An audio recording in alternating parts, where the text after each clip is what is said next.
que Rosa, c'est quand même une personne assez exceptionnelle à son époque. Bon, elle vivait quand même une société très patriarcale. Elle peignait vraiment ce qu'elle avait envie. On l'a critiquée sur son art et pourtant elle a toujours continué, elle a toujours eu quand même ce succès. Et je trouve que c'est quand même une femme très inspirante qui ne s'est pas laissée faire par rapport à ce qu'on attendait en tout cas de ces femmes à ce moment-là. Et je pense aussi que c'est pour ça qu'aujourd'hui elle a une telle image et une telle importance pour les mouvements qu'on connaît. Bonjour, je m'appelle Léa Serré et je travaille ici au château Rosa Bonheur en tant qu'alternante pour préparer un master en médiation culturelle. Alors j'ai un parcours plutôt professionnel et pas très plutôt atypique, on va dire, puisque je n'ai pas fait d'études d'histoire de l'art comme on peut souvent le penser.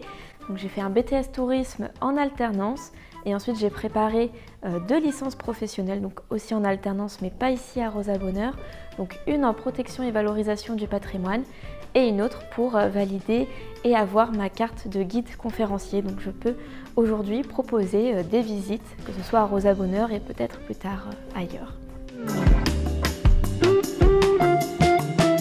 On a donc le portrait de Rosa et sur ce portrait donc, qui a été peint par Anna, on voit que Rosa est en train de peindre un autre tableau et ce tableau il se trouve du coup juste ici. Ce sont les chevaux sauvages fuyant l'incendie et voilà, on a ce cheval blanc qui est très bien détaillé avec ce regard très effrayé et plus on s'éloigne, et bien plus on est sur des esquisses et Rosa en fait c'est un peu une scientifique animalière, elle connaît les chevaux par cœur, les races de chevaux.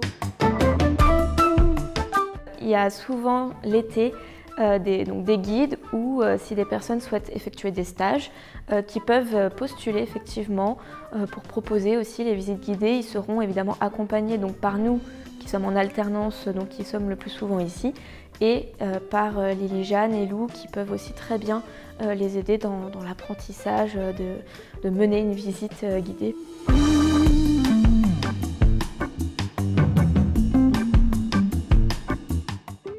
C'est basique, mais je dirais souriant.